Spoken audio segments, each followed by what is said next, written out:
Les vraies voix Sud Radio, 17h-19h, Judith Belair. Bonsoir chers amis, ravi de vous retrouver sur Sud Radio, les vraies voix de l'été. C'est de 17h à 19h, 2 heures d'actu, puis aussi vos histoires, vos réactions et vos prises de position. L'antenne est à vous, vous n'hésitez pas au 0826 300 300. Ce jeudi, direction les Fournils avec la canicule. Comment nos boulangers continuent-ils à travailler derrière des fours déjà bien brûlants? On part à leur rencontre et puis place au foot avec le PSG aussi, qui lance sa saison de la meilleure des manières avec une première victoire et puis déjà un trophée en poche. Puis bien sûr vos 3 grands débats du jour, vous réagissez, vous témoignez, vous dites ce que vous pensez. Installez-vous d'ailleurs, les vraies voix de l'été, ça commence maintenant sur Sud Radio. Les vraies voix Sud Radio. À 17h30, votre question du soir. Ils sont fâchés, nos pompiers. Il y a de quoi, si je ne m'abuse. Ce jeudi 13 août, les syndicats appellent à une grève nationale. Ils réclament plus de moyens, davantage de recrutement, de meilleures conditions de travail. Alors qu'on le sait, les interventions augmentent et deviennent de plus en plus difficiles. Alors on vous pose la question sur YouTube pour nos pompiers en grève. Est-ce que nos casernes sont au bord de la rupture? Vous n'hésitez pas à commenter ou à nous appeler. Je vous l'ai déjà dit au 0800 26 300 300. Et puis à 18h20, votre grand débat avec cette canicule. C'est pas seulement nous qui avons chaud. Nos centrales nucléaires aussi sont sous pression. Selon RTE, le gestionnaire du réseau électrique français, certains réacteurs peuvent être contraints de réduire leur production lorsque l'eau des fleuves utilisée pour leur refroidissement devient trop chaude. C'est un peu inquiétant d'ailleurs. Alors est-ce qu'on peut y compter? On peut compter dessus sur notre parc nucléaire, à votre avis? Vous pouvez commenter aussi sur YouTube, n'hésitez pas. Et puis à 18h43, le point sur ce qui fait bouger les réseaux sociaux. Guillaume Pley, on l'a beaucoup entendu ces temps-ci, fondateur de Légende, le média en ligne sur YouTube notamment, est visé par plusieurs accusations relayées dans les médias et sur les réseaux sociaux. Il en conteste certaines, il a annoncé des plaintes en diffamation pendant que l'emballement des réactions est déjà inarrêtable sur la toile. Donc on vous pose la question, accusé publiquement sur les réseaux sociaux, est-ce que c'est déjà être condamné? C'est une vraie question, vous allez commenter s'il vous plaît, vous nous appelez au 0826 300 300, vous le savez, cette antenne c'est la vôtre. Allez, vos vraies voix du soir. Les vraies voix Sud Radio. Une petite nouvelle à ma gauche. Bonsoir Salia Itamou. Bonsoir. Bienvenue. Merci. Vous êtes humoriste, entrepreneur, fondatrice du Women Comedy Tour et chroniqueuse. Et sinon, ça va? Parce que vous en faites des trucs. Oui, ça va, et encore. Mais enchantée de vous recevoir. Merci beaucoup, c'est gentil, merci. Avec plaisir.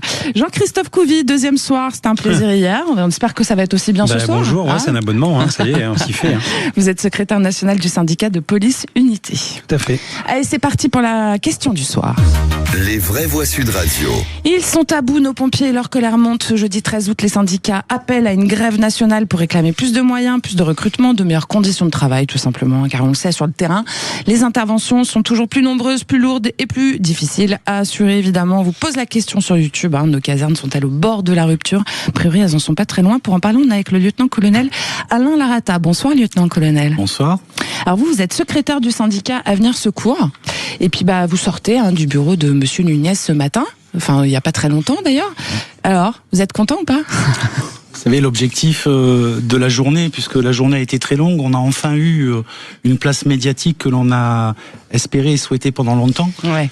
Je rappelle que depuis le mois d'avril, nous sommes en intersyndical, qu'en avril, on avait demandé à ce que les médias puissent un petit peu soutenir notre démarche. Bon, il n'y avait peut-être pas assez de flammes dans nos revendications, donc ça a été un petit peu une action manquée. Et il a fallu malheureusement les événements de Gironde, du Var et d'ailleurs, et nos 4 collègues aussi, et nos 4 collègues qui sont décédés. Ouais. D'ailleurs, on profite à chaque occasion de leur rendre hommage Bien et sûr. de penser à leur famille, à leurs proches. Et il a fallu malheureusement cet événement et se creux un petit peu dans la pression opérationnelle pour qu'on ait notre place et contraindre un petit peu le ministre de l'Intérieur à nous recevoir, ce qui fut le cas à midi aujourd'hui. Écoutez, pour ma part, c'est le 8e ministre de l'Intérieur que je rencontre. Pas de surprise, de la déception. Pas mais de concret? Comment? Pas de concret? Pas de concret. De toute façon, le patron de Beauvau n'a pas les moyens, n'a pas les clés du camion pour régler les problèmes de sécurité civile. Donc, quand on est face à une situation où celui qui est le patron des pompiers n'a pas de solution immédiate à nous apporter, vous comprenez à la fois notre déception et puis aussi notre colère. Ouais. On va l'écouter, le ministre de l'Intérieur, Laurent Nunez. Je leur ai annoncé que le projet de loi de modernisation de la sécurité civile, qui fait suite au Beauvau de la sécurité civile, que ce projet de loi donc leur serait présenté, puisqu'il a été définitivement arbitré par le Premier ministre. Il leur sera présenté le 8 septembre prochain. Il s'agit de montrer ce que nous avons retenu, mais ce sont des dispositions. Il n'y a pas eu de loi de modernisation de la sécurité civile depuis 2004. Un texte qui clarifie notamment les missions, les leurs, celles d'autres acteurs, pour avoir une meilleure répartition, une répartition plus équilibrée. Et puis il y a évidemment d'autres dispositions comme celles qui concernent la protection juridique des sapeurs-pompiers. Beaucoup de mots pour pas dire grand-chose, a priori, lieutenant-colonel. Écoutez, moi je fais pas de la politique, je fais du syndicalisme, donc quand je prends la parole, c'est pour essayer d'abord d'être clair. Je fais pas de promesses. Vous me direz, sur ce point-là, on peut pas reprocher aux politiques de nous avoir fait des promesses parce qu'on n'a jamais eu de promesses. Il y en a peut-être une qu'on peut retenir, c'est celle du président Macron qui avait annoncé qu'il doublait les Canadair. Moi, j'y en veux pas à lui, j'y en veux à celui qui a préparé l'affiche, parce que quand il dit ça, ça fait depuis 2015 qu'on fabrique plus un seul Canadair. Vous voyez, donc malgré tout, pour être quand même plus concret, c'est une réelle déception. Mais l'objectif, il était aussi pédagogique. C'est que l'opinion publique, les médias comprennent qu'aujourd'hui en France, les pompiers, on est sur un triptyque entre l'État, les parlementaires et les collectivités. Et nous, on a affaire à toutes ces personnes-là, et c'est d'une usure fantastique. Vous avez une mobilisation massive qui arrive le 29 septembre, qui a été annoncée là, et vous m'avez dit hors antenne que vous alliez organiser un campement place de la République à Paris à partir du 26. Oui, c'est une idée qui a germé. Elle était peut-être pas tout à fait prête encore jusqu'à ce pas jour. Dû le dire. Non, mais quand je dis prête, mûre, jusqu'à aujourd'hui. Jusqu'à ce que vous sortiez du bureau du ministre. Écoutez, jusqu'à ce que effectivement on entende ce qu'on s'attendait à entendre, et surtout quand on voit la réaction des médias. Vous étiez très nombreux, et ça nous fait chaud au cœur. Ça veut dire que le sujet vous intéresse. Donc à partir du 26 septembre, on va monter un campement sur place de la République. On est chez nous, c'est la place de la République, et ça permettra aux citoyens de venir nous voir, ça permettra aux médias de venir nous voir, ça permettra aux parlementaires de venir nous voir s'ils le souhaitent. C'est une invitation, on va pas les convoquer, et puis ce sera un échange direct. Ils seront là, je pense. On verra, il y a un week-end quand même. Jean-Christophe Couvi, quand on écoute le lieutenant-colonel Alain Larata qui nous explique aussi que ces méga-feux, ils ont déjà causé, on l'a entendu, la mort de 4 pompiers, et que ces revendications, elles sont pas du tout récentes. En 2019 déjà, il y avait entre 7 et 10 000 qui avaient manifesté partout en France. Il y avait en 2020 plusieurs manifestations, on s'en souvient, qui avaient dégénéré. Et c'est vrai que tout d'un coup, il faut un méga-feu pour qu'on prenne conscience en fait du manque d'effectifs, des besoins réels qu'il y a en termes de protection civile en fait. Mais ça, c'est bienvenu en France. J'allais dire, malheureusement, on a le même combat, et je me reconnais aussi dans le combat des pompiers, parce que c'est toujours le régalien, et on a toujours les mêmes problématiques. Les moyens humains, les moyens matériels, les conditions de travail, la rémunération, tout y est. D'ailleurs, je peux vous dire, nous aussi, on avait fait une manifestation début juillet. Le ministre nous avait dit, je vous reçois sous 10 jours. Il nous recevra le 25 août. Il y a eu les feux, on a été patient. Mais là, je peux vous dire qu'à la rentrée, c'est pas un extincteur social qu'il va lui falloir. C'est un vrai Canadair social. Parce qu'on va voir les pompiers dans la rue, les policiers dans la rue. Donc, en fait, si vous voulez, ça craque de partout, et on a une espèce de, je sais pas, au gouvernement, on se rend compte que oui, on met du sparadrap à gauche et à droite, on prend acte de la colère des fonctionnaires, et pas que d'ailleurs, parce qu'il y a des volontaires, mais du coup, on sait pas répondre. On sait pas répondre, et c'est ça qui est pénible. On attend autre chose de nos hommes politiques, en fait. On attend qu'ils prennent des responsabilités, et surtout qu'ils s'engagent. Voilà, ok, on a compris qu'en 2027, il y a des présidentielles, mais jusqu'en 2027, la Terre tourne, il y a des fois même des éclipses, et donc il faut aussi que nos politiques arrêtent de s'éclipser et qu'ils soient un peu sur le devant de la scène, et qu'ils nous amènent du concret. Voilà. Et franchement, j'adore. Non, mais et franchement, quand aussi la police, on a participé comme on a pu aussi à aider les pompiers, et quand je vois qu'on est incapable d'avoir une fiche réflexe, alors que le ministère de l'Intérieur, c'est le ministère des crises.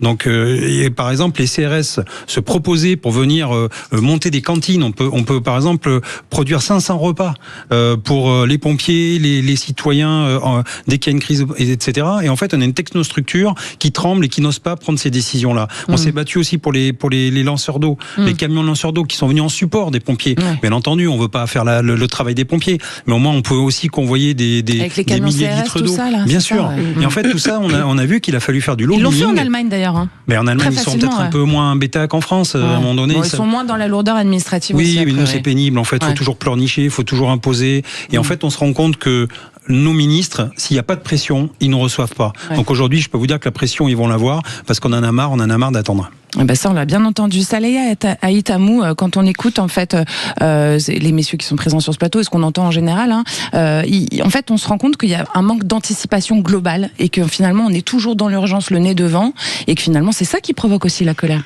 Oui, et malheureusement, c'est pas que pour ce sujet-là. C'est toujours la même chose, et je le dis constamment. Ça veut dire qu'on va aussi arriver à la rentrée. Je vous prends un exemple concret. Pour les professeurs à la rentrée, on va encore revenir sur le manque de professeurs.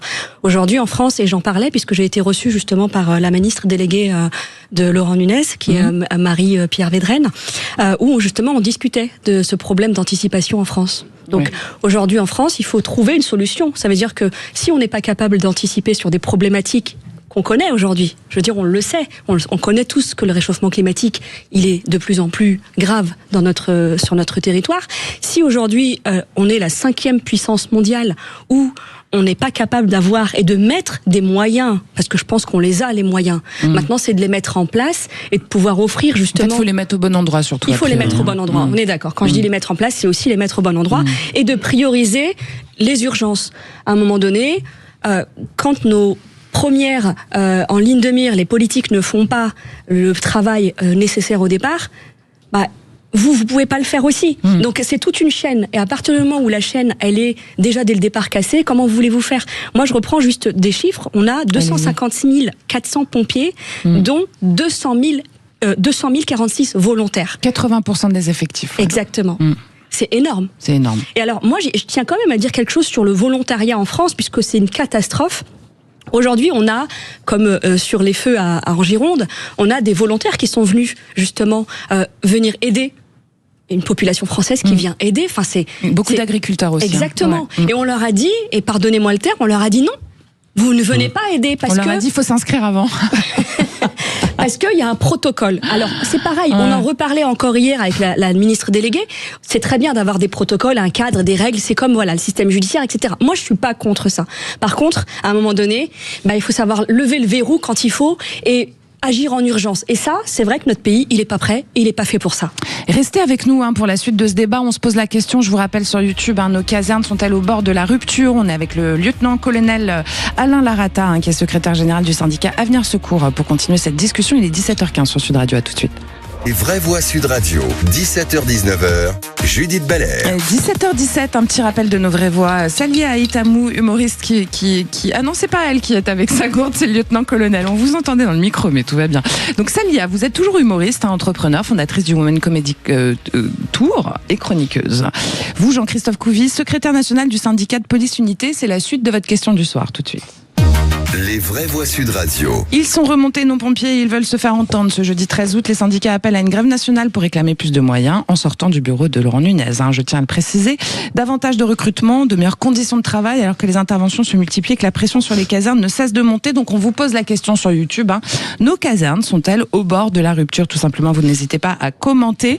Et puis d'ailleurs, tiens, on va écouter un petit son de Xavier Bois, qui est porte-parole de l'intersyndicale des pompiers, tout de suite. Les SDIS en profitent, exagèrent l'utilisation des sapeurs-pompiers volontaires en lieu et place des sapeurs professionnels. Ce rapport IGA a établi que ça correspondait à environ 21 000 équivalents temps plein, donc 21 000 postes de sapeurs-pompiers professionnels. Aujourd'hui, nous demandons que le rapport de cette haute administration soit mis en œuvre. Donc, on demande la création au minimum de 21 000 postes de sapeurs-pompiers professionnels sur le territoire français.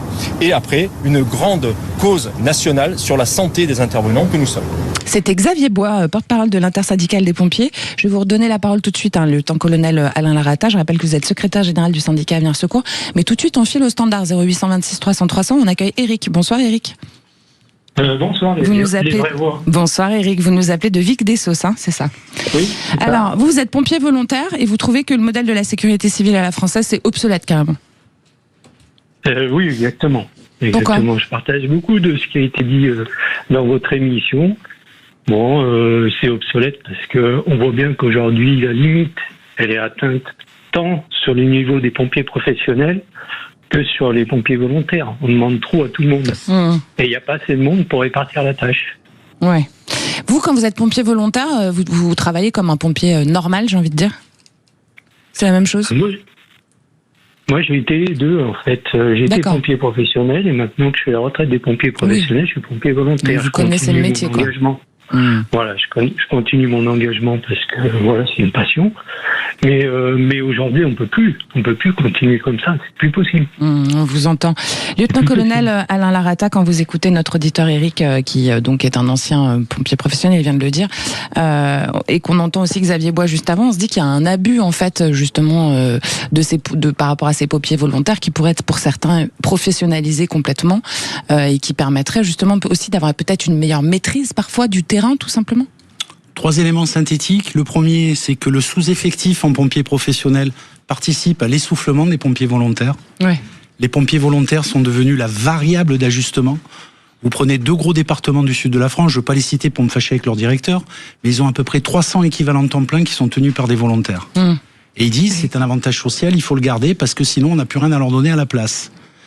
Le troisième point, c'est que si on ne réagit pas, on va avoir une situation de rupture où finalement on n'arrivera pas à attirer des pompiers volontaires pour venir travailler avec nous, ou en tout cas compléter les effectifs de la garde, parce qu'ils sont assimilés comme de véritables pompiers professionnels. Et on a un peu plus de 3000 jeunes aujourd'hui, 3000 jeunes qui sont lauréats du concours, qui attendent pour être recrutés et qui ne le sont toujours pas parce qu'on n'ouvre pas les postes budgétaires pour le faire. D'accord, c'est toujours une histoire de budget, quoi. Mais toujours, l'alpha et l'oméga de nos difficultés, vous savez, c'est les crédits. Et je voudrais dire combien, en fait, il vous faudrait combien ? Écoutez, je vais vous donner quelques chiffres. On en prend 3 pour pas alourdir la scène. Le budget de la sécurité civile, hormis les Canadair et tous les moyens nationaux, c'est 6 milliards d'euros. D'accord ? Le budget des armées, c'est 65 milliards. On a 7000 casernes, 250 000 pompiers, H24, 7 jours sur 7. 59 milliards de différence, hein, quand même. Oui, oui, c'est exactement ça. Est-ce que vous savez combien coûte par habitant le coût des services d'incendie et de secours ? Allez-y. 80 €. Est-ce que vous savez que vous payez 3 fois plus pour ramasser vos ordures ? Voilà les chiffres qui sont parlants. C'est qu'aujourd'hui, on est devenu le service low cost de la République. Et comme on est les gentils garçons et les gentilles filles, qu'on est adaptable, qu'on a une ADN de il faut que ça marche. On est engagé surtout. On est engagé. Vous savez, c'est pas un métier, hein. C'est un métier passion. C'est un métier passion. Et donc, on compte pas, on n'est pas là. Comme l'a dit Xavier Bois, de l'intersyndicale, un pompier professionnel, il donne 600 heures par an gratuitement. C'est énorme. Si votre employeur savait qu'on pouvait vous exploiter 600 heures à l'œil, comme on dit, il serait peut-être content. Vous, un peu moins, apparemment non, mais ça peut être compliqué quand même. Bon, moi, je travaille beaucoup, mais c'est mon choix, donc c'est différent. C'est respectable. Voilà. Jean-Christophe Couvy, quand on entend justement cette histoire d'engagement, parce que c'est vrai que c'est des métiers passion, le métier de policier aussi, il faudrait vraiment que ça soit une vocation, parce qu'au prorata de ce qu'on gagne et de ce qu'on travaille, bon, l'offre et la demande, c'est pas tout à fait ça. Il y a des effectifs insuffisants, c'est ce qu'on entend, des moyens à la traîne, des équipements vieillissants pour les pompiers. C'est la même chose pour les policiers. C'est exactement la même chose. En fait, on est cousins, parce que vraiment, c'est similaire.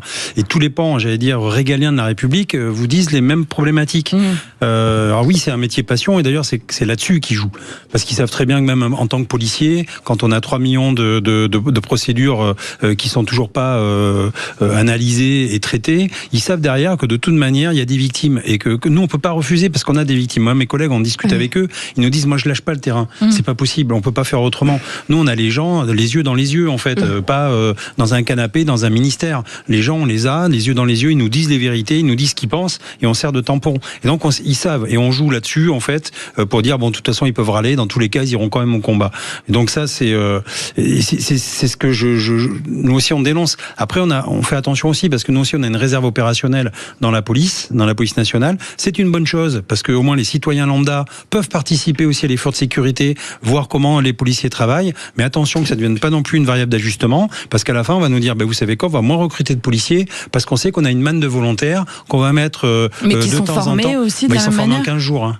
En 15 jours, vous avez une arme à feu. L'école de police, c'est 1 an, quoi. C'est ça, oui, c'est l'école de police pour les policiers professionnels. Oui, c'est 1 an. Et donc là, en 2 semaines, on les forme. Vous êtes réserviste, vous passez un entretien, on vous envoie 15 jours à l'école, vous repartez et vous êtes capable d'aller sur le terrain avec une arme de service. Voilà. D'accord. Mais ça va pas du tout, en fait. Oui. Ce que vous c'est pas que ça va pas, c'est qu'il faut faire attention. Bon pompier volontaire, on n'est pas en position d'humain à humain. C'est encore autre chose. Oui, bien sûr, c'est pas la même chose. C'est-à-dire qu'en fait, un policier, s'il n'est pas formé, réservistes sont encadrés, il y a toujours des titulaires avec eux, et après il y a aussi de la formation continue, etc. Mais c'est pareil, les budgets de la formation continue baissent. Et derrière tout ça, c'est la sécurité aussi des policiers, et les pompiers, c'est la même chose. Je pense que leur crédit formation, il doit baisser aussi. Enfin, je veux dire, c'est un engrenage. Et moi, les hommes politiques, j'ai l'impression de voir un petit peu, vous savez, le lapin blanc dans Alice au Pays des Merveilles, il est toujours pressé, il a toujours un rendez-vous, et hop, il est en retard. Mais ils sont toujours en retard sur l'événement. Faut arrêter de leur courir après, en fait, c'est ça? Oui, mais c'est qu'en fait, c'est eux qui sont en retard sur l'événement. Et nous, effectivement, si à un moment donné, on se posait et qu'on écoutait un peu aussi ce que nous proposent les services d'audit comme l'IGA, effectivement, peut-être qu'à un moment donné, on a de la matière pour travailler. Ouais, Salia et Tamou, quand on écoute que ce soit nos pompiers ou nos policiers qui sont aussi engagés que ça nous rassure finalement de toute façon, malgré effectivement cette situation de crise, le fait que ça soit des métiers vocation et des gens qui, quoi qu'il arrive, vont aller sur le terrain. Bon, quelque part, c'est excusez-nous de vous le dire, messieurs, agréable à savoir pour nous. Oui. C'est vrai que ça nous rassure parce qu'on sait que vous êtes le seul maillon qui n'a pas encore lâché.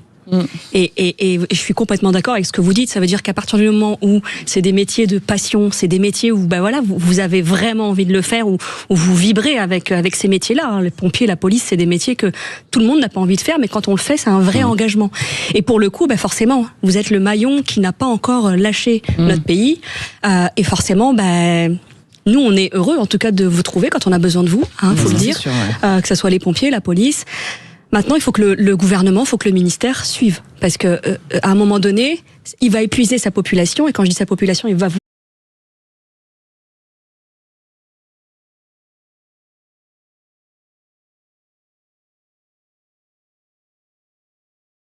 vous épuisez, vous. Et il y a tôt ou tard, forcément, on va retrouver de plus en plus de personnes qui vont abandonner, il y a des taux de suicide. Il y a pas longtemps, il y a encore eu un suicide d'un policier, il y a pas très longtemps, que moi j'ai un contact justement d'amis avec quelqu'un là-dedans. Donc il y a une question à se poser, c'est que c'est des métiers qui sont super difficiles, comme d'autres métiers de passion que je pourrais aussi citer. Mais à un moment donné, on a besoin aussi d'être entendu, soutenu et porté. Et la seule manière que vous pouvez avoir pour être porté, c'est le ministère, puisque vous êtes dépendant du ministère. Après, moi, je voudrais quand même ajouter quelque chose. S'il vous plaît. Ouais. On leur demande d'être professionnels quand ils sauvent et de se comporter en bénévole quand on les paye. Il y a quand même un problème, parce que il me semble que les bénévoles, ils sont payés par la caisse départementale. Alors, la caisse départementale... Le service départemental d'incendie de secours. Oui, voilà. Donc, il me semble que c'est pas des caisses qui ont énormément de moyens. Donc il va falloir les chercher, les autres moyens. Lieutenant-colonel Alain Larata, on arrive à la fin de ce débat. Ludovic Goblet, qui est lieutenant SDIS de la Somme, il dit on est dans un système qu'il faut réviser, on répète la même chose depuis 10 ans. Bon en fait cette fois-ci il va falloir taper un coup dur, et c'est ce que vous allez faire, on imagine, le 26 septembre et le 29. Merci Judith, parce qu'on est venu là à une vingtaine. On voulait pas affoler les services de police et de la direction des opérations de la préfecture de police de Paris. Et je crois que je vais rentrer chez moi ce soir. Je suis content que ce soit votre phrase de conclusion, parce que c'est exactement ce que je voulais, c'est le message qu'on voulait faire passer. Vous l'avez bien résumé. Merci d'être venu partager avec nous ce soir. On n'est pas encore bien résolu, et peut-être je veux pas affoler le grand public, mais s'il y a un accident nucléaire, c'est la même équipe. Oh là là. Bon écoutez, en tout cas on compte sur vous et on vous remercie d'être là. Merci lieutenant-colonel Alain Larata. Je rappelle que vous êtes secrétaire général du syndicat Avenir Secours. Vous le savez, vous pouvez commenter à tout ce que vous entendez sur l'antenne de Sud Radio, sur YouTube, 0826 300 300 aussi, c'est votre standard. Un petit point d'ailleurs sur nos commentaires, Quentin Saunier, on vous écoute. Et oui Judith, puisqu'on vous pose cette question, nos casernes sont-elles au bord de la rupture? Et vous répondez oui à 95%. C'est un sondage sans appel.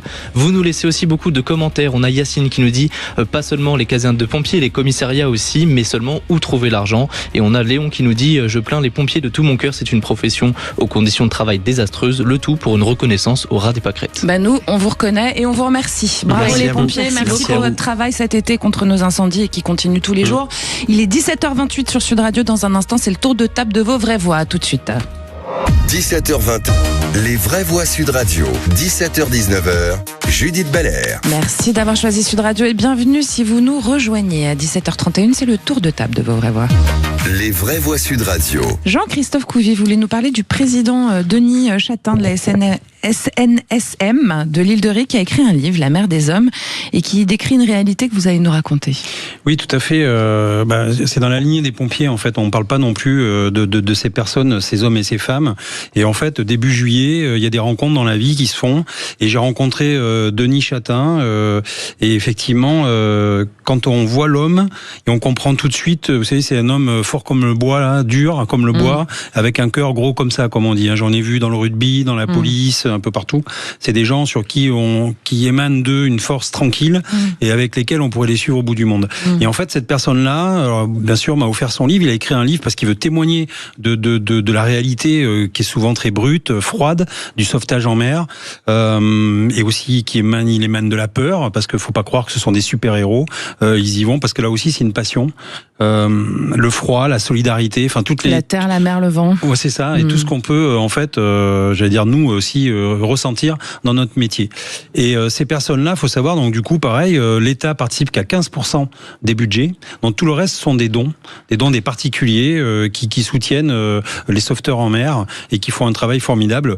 Par exemple, donc le canot 458, puisque c'est la flotte en Ré, c'est l'île de Ré, on fait 80 sorties à peu près par an, donc ils ont sauvé des vies. Et cette personne-là, c'est marrant, Denis, quand on lui a posé la question avec d'autres copains, c'était qu'est-ce qui t'a marqué le plus? Et il dit, je fais encore des cauchemars, la nuit ça me réveille, parce qu'à un moment donné, je le regarde une personne qui est en train de mourir, en fait, elle est absorbée par des sables mouvants, ils sont en train de le sauver en essayant de lui mettre un tuba parce que la marée monte, pour qu'il puisse respirer le temps qu'il y a un hélicoptère qui arrive et l'élitreiller. Et il me dit, ce regard, je l'ai encore des fois dans la nuit, parce que c'est quelqu'un qui est en train de partir, qui est entre deux eaux et qui supplie de le sauver. Et ça, en fait, tout ça, j'allais dire, on n'en parle pas assez de ces hommes et de ces femmes qui, en moins de 15 minutes, quittent leur famille et sont opérationnels, prennent un canot, et qu'il pleuve, qu'il vente, qu'il fasse froid, ils iront au péril de leur vie. Et d'ailleurs, les Sables d'Olonne ont perdu, il y a quelques années, deux sauveteurs en mer. Donc en fait, c'est la dure réalité, encore une fois, c'est du bénévolat.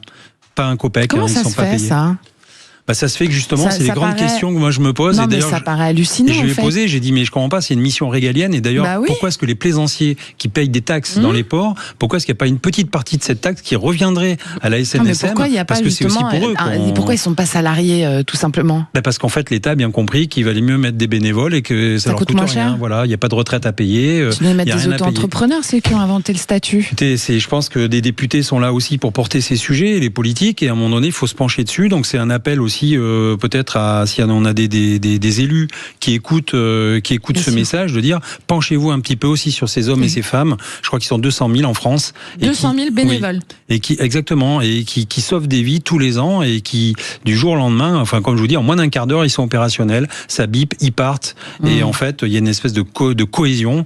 Et après, alors effectivement, ils sont même pas suivis par des psys ni rien. Donc vous voyez des horreurs, mais vous retrouvez, en fait, si vous voulez, à la base, et vous buvez, d'ailleurs, c'était marrant, j'ai le psy, c'est le tiponche, parce qu'ils boivent un verre, et en fait, il faut un rétex. Avec modération. Avec modération, mais ils sont obligés, et on est obligé de passer par là, en fait.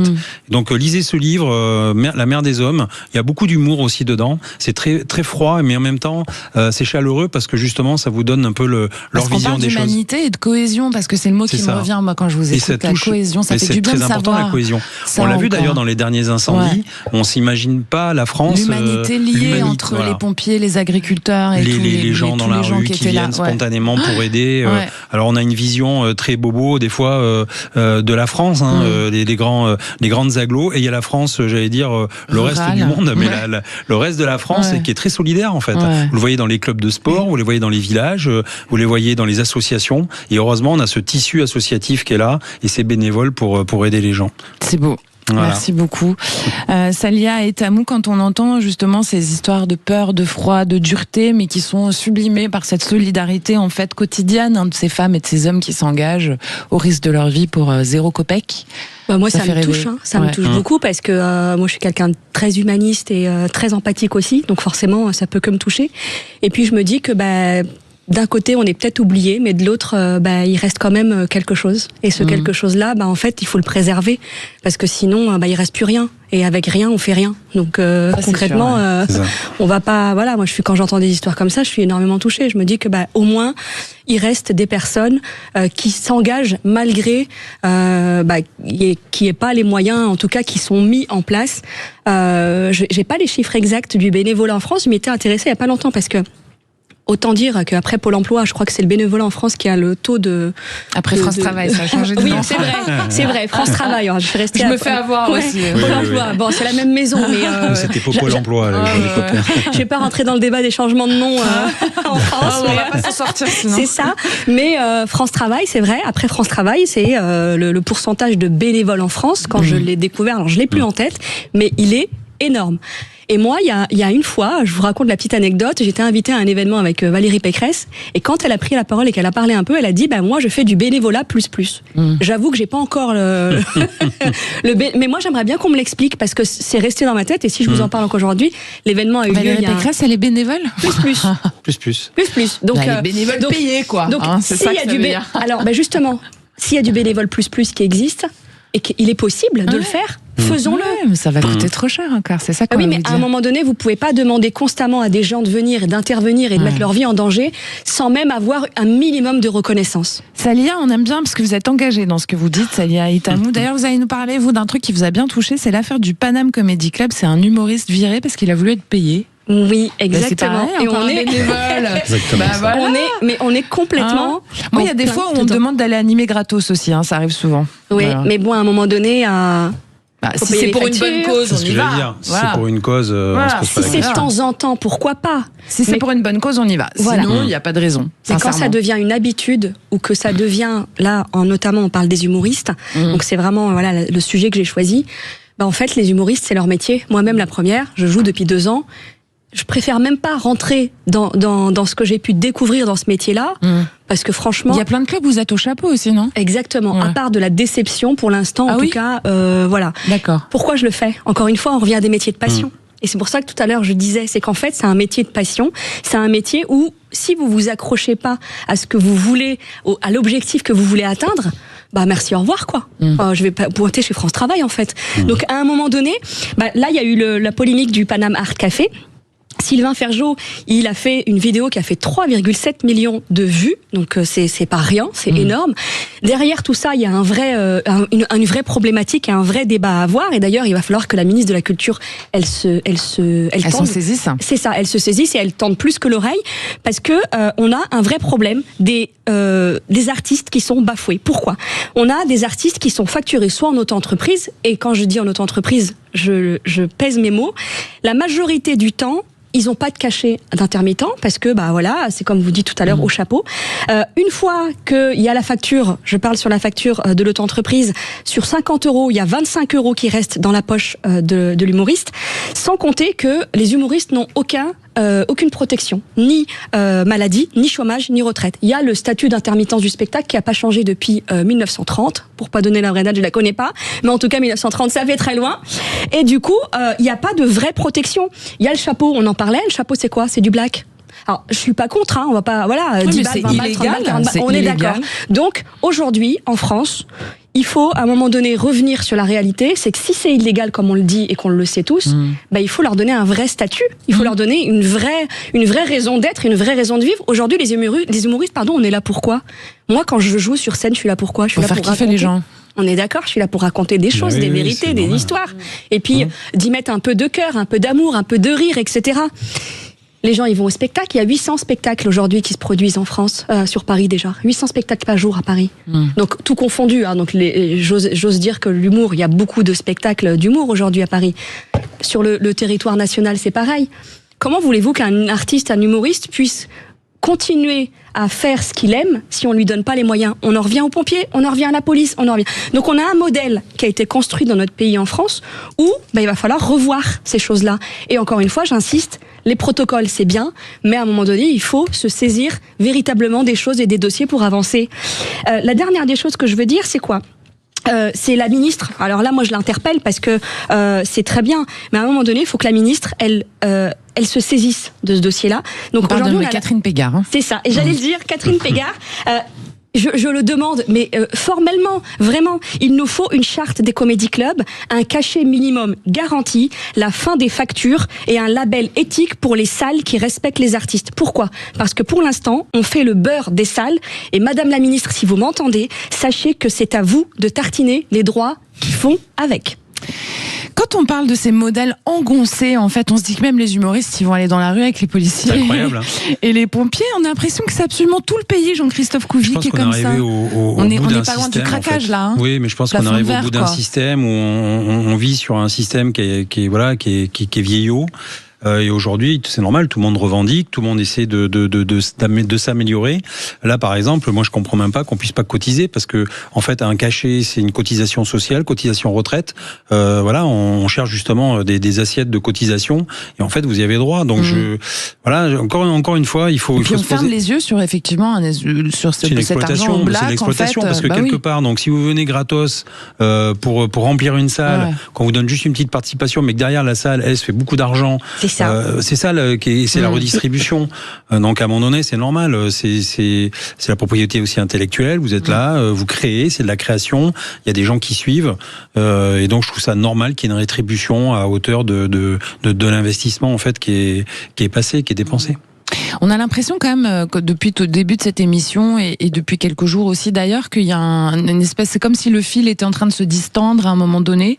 On se demande ce qu'elle va donner cette rentrée quand même, hein, Jean-Christophe Couvi. De toute façon, je pense que la mèche est allumée un peu partout et aujourd'hui, il y a quand même les élections présidentielles qui arrivent aussi. Voilà, ce qui est pénible, c'est que depuis un an là, il y a les échéances électorales de 2027 qui arrivent et donc tout le monde tremble et surtout c'est que personne ne veut prendre de décision.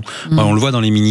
Quand on commence à vouloir négocier, on nous dit ah oui mais là s'engager maintenant, nous on va s'engager mais derrière après nous on sait pas ce qu'il va y avoir. Non mais attendez, enfin à mon avis il y a la parole de l'État quand même. C'est-à-dire que quand on s'engage à quelque chose et que derrière il y a quand même aussi de la fonction publique qui est là pour continuer. Enfin je veux dire ok on va engager la parole de l'État et je sais pas pourquoi donc dans ces cas-là pendant un an on fait plus rien et on décrète que dans ces cas-là tout est gelé, il y a plus de négociation ni rien nulle part et puis la terre s'arrête de tourner. C'est pas possible en fait. Donc ça c'est des faux arguments. Et je pense qu'encore une fois, c'est surtout le politique, entre guillemets, qui doit aussi changer sa façon de travailler, sa façon de faire. Les générations changent, la politique, elle doit changer aussi. Merci beaucoup. Vous restez avec nous, il est 17h43, très bon sujet, Célia, bravo. Et puis, vous le savez, l'antenne, elle est à vous. Ici, vos réactions, vos prises de position, ce que vous voulez, 0826 300 300. Dans un instant, on vous demande ce que vous feriez si vous étiez ministre, tiens. Et quel ministre ? C'est une vraie question, ça. Allez, à tout de suite. 17h-20h, les vraies voix Sud Radio. Sud Radio. Parlons vrai. Cet été, partez en vacances avec Sud Radio. Appel de facturation en ligne, procédure PDP, PA engagé, PayPal certifié, présente. Les vraies voix Sud Radio, 17h-19h, Judith Belair. À 17h45, on est toujours dans les vraies voix de l'été sur Sud Radio. Et puis vous pouvez nous appeler au 0826 300 300 parce qu'on va vous demander ce que vous feriez si vous étiez ministre, vous. Les vraies voix Sud Radio, si j'étais ministre. Qu'est-ce que je vais devenir ? Je suis ministre, je ne sais rien faire. Chaque fois, ça me fait rire. Ça vous va ou pas ? Ah ouais, c'est tout à fait. On est en plein dedans. Ça me fait rire. On reçoit Thomas qui nous appelle de Pontivy, c'est dans le Morbihan. Bonsoir Thomas. Bonsoir les vrais bois. Comment ça va ? Il fait chaud chez vous aussi ou pas ? Il fait super chaud là, il fait 33 degrés. Parce que même avec la clim dans le studio, on a chaud, alors on imagine. Ouais. Je vais vous croire. Bon alors, ministre, tiens, on invente des ministres en ce moment, ça fait plaisir sur Sud Radio. Qu'est-ce que vous feriez si vous étiez ministre d'Internet, vous Thomas, en 3 points ? Eh bien écoutez, il y a beaucoup de choses à faire. Le premier, ce serait de mieux protéger les données personnelles. Je voudrais renforcer la protection de nos données face aux grandes plateformes numériques avec une limitation de la collecte de nos données. Quand on crée un compte, on nous demande notre adresse, notre numéro de compte, plein de données dont ils n'ont pas forcément besoin. J'aimerais bien avoir un petit peu plus de transparence par rapport à ce qui est fait de nos données, parce que bien souvent, pour les récupérer, il faut faire des mails un petit peu partout. C'est compliqué de faire supprimer un compte. J'aimerais que ce soit plus clair et plus facile pour tout le monde. C'est bien voudrais... ça. C'est votre premier point. C'est mon premier point. Ouais. Dans un second temps, je voudrais qu'on travaille à mieux protéger les mineurs sur Internet. Ah ça, on est tous d'accord. Parce que c'est vrai que récemment, on a vu le cas avec les sites à contenu pornographique qui ont été restreints pour les plus de 18 ans avec une vérification ou par carte d'identité ou par selfie. C'est très bien, mais en fait, ça force à envoyer sa carte d'identité sur un site Internet dont on ne sait pas forcément les finalités. fouille de nos données personnelles.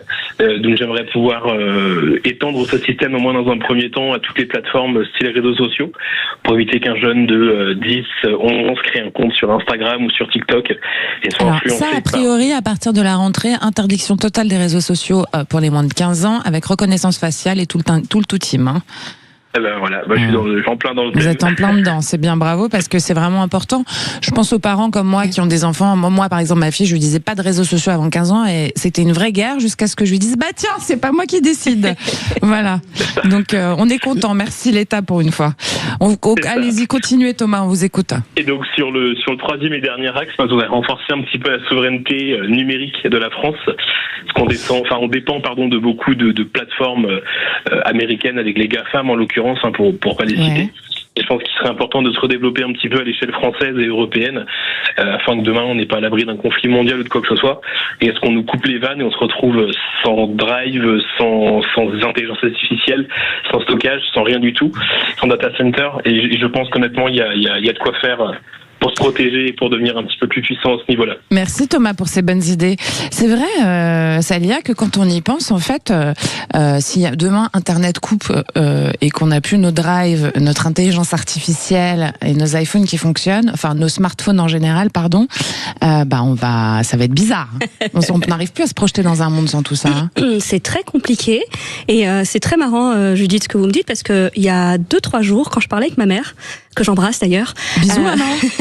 Et mon papa également. Bisous papa. Maman, elle me dit, j'ai dit papa il est où? Elle me dit il est sorti. Je lui dis c'est bizarre, je l'appelle, il répond pas. Elle me dit non, il a oublié son téléphone. Je lui dis c'est bizarre, et papa il abandonne pas son téléphone d'habitude. Enfin il l'oublie pas. Elle me dit non mais il l'a oublié, il l'a mis à charger puis il est parti sans. Je lui dis mais maman tu te rends compte, il est sorti sans téléphone? Mais t'es dehors sans téléphone. Déjà, juste le téléphone, on parle même pas d'Internet. Juste le téléphone, vous faites comment dehors? Il n'y a plus de cabine téléphonique, il n'y a plus rien. Vous demandez à quelqu'un dehors, c'est très rare qu'on vous donne l'aide, le téléphone, etc.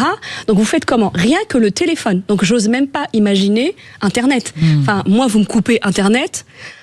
Je sais pas comment je vais réagir. Je me demande si je serais pas hyper soulagée finalement de pas être obsédée par les réseaux sociaux, Jean-Christophe Couvi quand même. Enfin, je sais pas si ça vous le fait. Moi, je lis un peu moins quand même. Je suis un peu collée à mon téléphone comme la majorité des Français et des gens dans le monde, j'ai l'impression. On se rend plus compte, mais effectivement, moi c'est pareil. Si on pouvait se soulager un petit peu de cet appareil, ça me ferait du bien de temps en temps. Mais oui, c'est vrai qu'on se pose ces questions. Moi, c'est pareil. Hein. J'ai aussi des parents. Bonjour papa, bonjour maman. Bisous tout le monde. Mais c'est pareil. Alors des fois c'est ralent parce qu'on dit tiens, ils sont partis faire des courses, on appelle pour dire ils ont oublié ça. Et en fait le téléphone sonne dans la maison et on dit mais ils ont pas pris leur portable. Mais nos parents ils peuvent encore oublier leur portable. Mais les parents c'est pas la même génération et eux le téléphone ça sert à téléphoner pour la plupart et ça sert pas non plus à passer ses journées. Et puis nos parents ils ont aussi peur, comme disait un peu Thomas, notre auditeur, de cette collecte de nos données personnelles permanentes en fait. Je trouve que c'est important de collecter, par exemple, notamment pour les services de police, mais l'adresse, etc. Parce qu'en fait, quand on voit sur les réseaux sociaux, quand il y a un dépôt de plainte pour des menaces et autres, c'est important quand même de retrouver de traçabilité. Oui, dans ce cas-là, évidemment. Il faut qu'il y ait une traçabilité. Maintenant, c'est vrai que moi, il s'agit de se servir de tel ou tel réseau. Bien sûr, mais j'ai le même réflexe que lui, c'est-à-dire moi, par exemple, envoyer ma pièce d'identité ou ma figure, etc. à une entreprise étrangère que je ne connais pas, je ne sais pas comment ils vont stocker ces informations. Et donc, oui, je préférais qu'il y ait un organisme d'État qui collecte ces informations et qui après valide en disant c'est bon, on a vérifié. À la souveraineté. On a vérifié, c'est bon, vous pouvez lui donner accès, etc. À la rigueur, ça serait mieux contrôlé. Que là, en fait, les entreprises, on leur fait confiance entre guillemets, et moi j'ai zéro confiance. Voilà, quand on sait qu'effectivement le numérique, notamment tout vient soit des Russes, soit des Américains et des Chinois. Aussi, je suis désolé, mais moi zéro confiance dans ces États. Et vous avez confiance? Alors justement, j'allais y répondre, mais c'est aussi le rôle de l'État de protéger ses citoyens, ses enfants de la République. J'ai envie de dire enfin, il y a cette loi à la rentrée quand même. Voilà, c'est hyper important de le faire de toute façon, et c'est même pas, je crois que c'est même pas quelque chose de discutable, c'est qu'il est fondamental de le faire. Moi aussi, j'ai bien entendu, j'ai peur quand je mets mes données, etc. Je sais pas où ça atterrit. Mais en même temps, il y a des choses où vous êtes obligé de le faire, donc vous savez pas. Puis de toute façon, même si on devait... Aujourd'hui, par exemple, si on veut accéder à ses comptes en banque, on peut plus le faire si on n'a pas son téléphone qui valide le truc. Donc je me demande comment font les gens qui n'ont pas de téléphone. C'est ça, exactement. Et j'allais y rebondir là-dessus, c'est qu'en fait, aujourd'hui, moi, ça va faire 1 an et demi là que je suis à Paris. Ça va faire 2 ans déjà, ça passe trop vite. je ne peux pas sortir sans mon téléphone. Je ne connais pas la ville. Donc, je ne sais pas où je dois aller. Je ne connais pas les lignes. Vous achetez une carte. Allez, Ça serait très marrant. 17h52, vous êtes encore avec nous, Thomas? Oui, toujours. Vous avez vu, elles ont bien marché vos propositions. On vote pour vous, mais bon, on peut pas voter pour les ministres. C'est la blague que je fais tous les jours, mais c'est pas grave, je vote pour vous quand même. Merci. Allez, vous restez avec nous parce qu'on va jouer maintenant. Les vraies voix Sud Radio. Thomas, vous êtes là? Toujours là, je vous écoute. C'est chacun sa pomme aujourd'hui, hein. Vous êtes 3. Chacun sa pomme, Voilà, ok. donc il n'y a pas de vraie voix avec vous, c'est chacun sa pomme. Approchez-vous bien du micro de votre téléphone pour crier. Ok. Voilà, qu'on vous entende. Alors, vous connaissez le jeu, mes vraies voix. C'est un blind test. Il faut trouver l'interprète. Hein, vous n'avez pas besoin de sortir le titre de la chanson. On parle juste de l'interprète. On a le droit au téléphone? Non. Du tout. Je taquine. Vous ne chasamez pas derrière votre téléphone, Thomas. On vous voit. Hein. On vous voit Voilà. pas, on vous voit pas. Si, on vous voit, on voit tout. Et puis voilà. Et puis c'est pas compliqué. Celui qui a le plus de points, il gagne. Hein. Allez, c'est parti. Attends, j'ai pas dit le thème. Ah ouais, voilà. Trop tard. Il va trop vite, Julien. Il a envie de me devancer aujourd'hui. C'est parti pour moi, ça démarre. Quoi. J'allais dire spécial liberté chérie ce soir. Okay. Allez, vas-y, fais-toi plaisir. Ok, France Gall, mais qui l'avait dit d'abord? On le sait plus maintenant. C'est vous, Jean-Christophe? Oui, c'est moi, c'est Jean-Christophe. Allez, Jean-Christophe, un point pour Jean-Christophe. Ça va? T'es prêt, Julien? Allez, numéro 2. Ouais, bravo, Thomas. Bah ouais, ça dit attention, hein. Moi, en plus, variété française. Mais c'est pas de la variété française, là, c'est Queen. Ouais, là, oui. Mais j'avoue que mon répertoire, il est plus rap qu'autre chose. Oh, pardon. J'ai pas mis de rap aujourd'hui. Il y en avait hier. Numéro 3. Puisqu'ici tout est négociable. Patrick Bruel. Ah non, mais ça va pas. Non, c'est. Non, c'est Florent Pagny. Ah oui, c'est Pagny. Bravo, Thomas. Patrick Bruel, vous avez pensé que je vais mettre du Patrick Bruel? Si j'ai envie de me faire tirer les cheveux, hein. Je suis pas sûr que. Non, ça serait pas de bon ton, comme on dit. C'est Pagny, c'est vrai.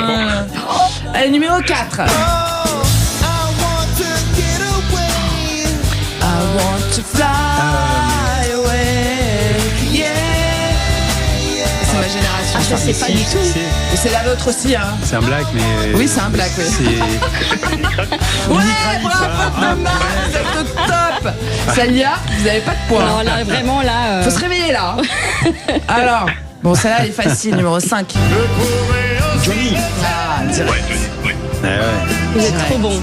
Celle-là. Ah ouais, non. Johnny, il se reconnaît quand même. Ouais, c'est vrai. Mais il a été plus rapide. Ouais, ça, je dégaine. Faut, hein. Ouais. Voilà. Je suis rentraîné. Faut lui couper le micro. Allez, ça, c'est plus votre génération, enfin, votre style. 6. C'est Queen Bee. Bien Yeah, il est bon, Thomas. Par contre, ouais, il est bon. Hein. On le survalide, hein, Thomas. Ouais. Vous avez 0, c'est bien. Ouais, non, mais moi, c'est 0 sur 0, moi. Allez, numéro 7. Laisse-moi te chanter. Ah, c'est. La belge. C'est Adèle?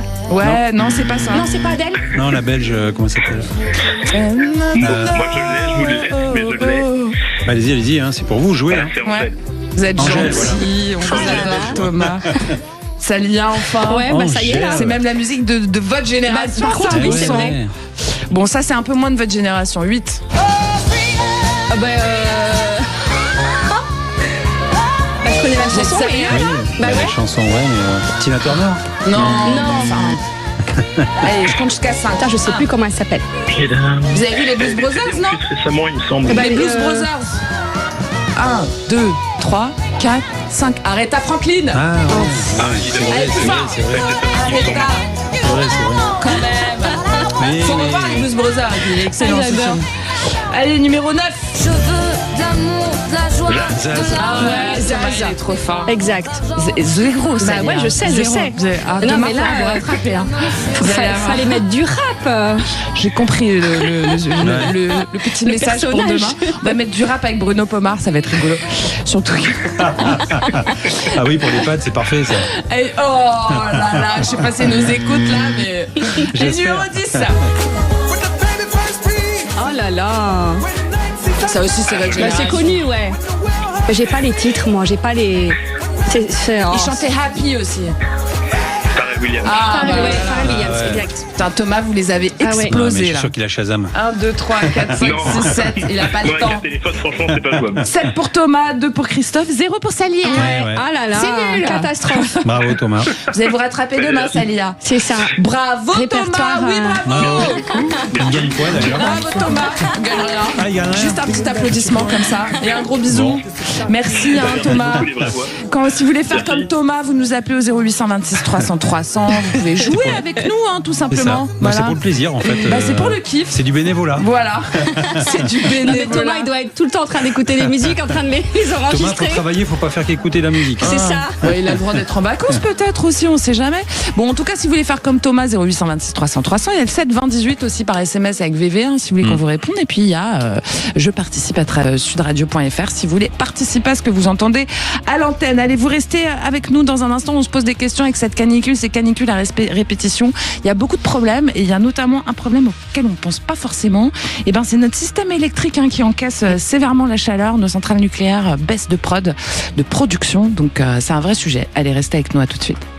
Facture.fr, logiciel de facturation en ligne, procédure PDP, PA engagé, PayPal certifié, présente. Les vraies voix Sud Radio, 17h-19h, Judith Belair. Et un petit rappel de vos vraies voix du jour. Salia Itamou, qui est humoriste, entrepreneur, fondatrice du Woman Comedy Tour et chroniqueuse.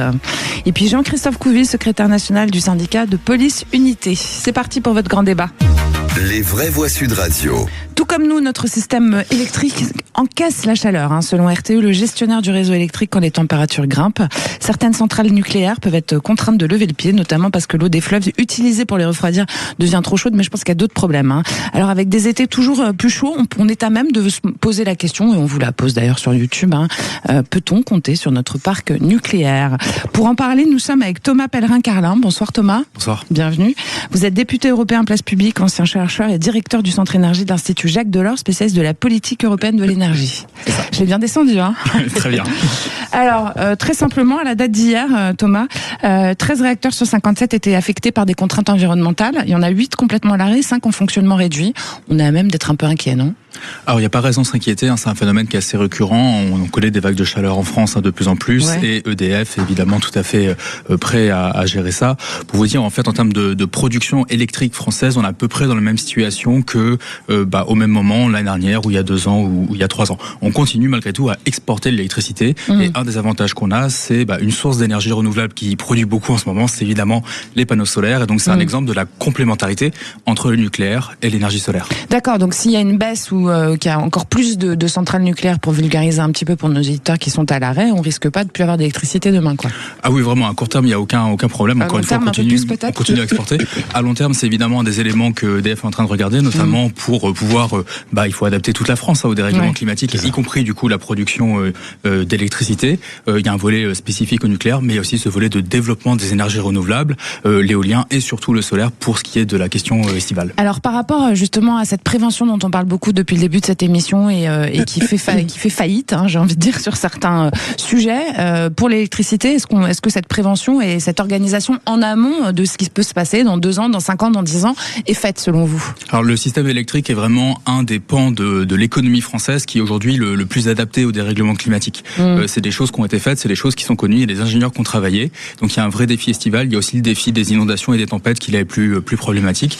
Et je veux aussi saluer le courage de ces milliers de femmes et hommes qui travaillent à EDF, à RTE, à Enedis et qui permettent à la France d'avoir de l'électricité d'une manière qui est extrêmement fiable. Ouais. Mais oui, on parle pas beaucoup des trains qui arrivent à l'heure, comme on dit. Mais si vous regardez par exemple, c'est vrai ça. Aux États-Unis, il y a eu un grand phénomène de blackout pendant un hiver au Texas. Alors que l'hiver est pas trop froid normalement au Texas, et les Texans se sont retrouvés pendant 7 jours sans électricité. C'est énorme, 7 jours. C'est dingue, c'est dingue.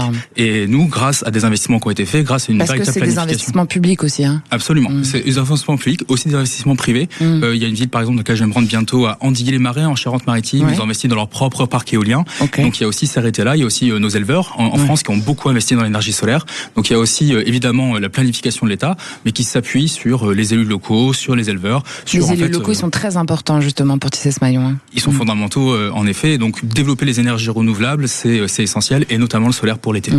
On est avec Corinne Lepage aussi. Bonsoir Corinne, bienvenue. Bonsoir, merci de votre invitation. Avec plaisir, vous êtes avocate, ancienne ministre de l'Environnement et auteur de Le discrédit écologique ou comment sortir du backlash aux éditions Gallimard. Je vais vous reposer, je pense que vous avez entendu un petit peu ce que vient de nous dire Thomas Pellerin-Carlin.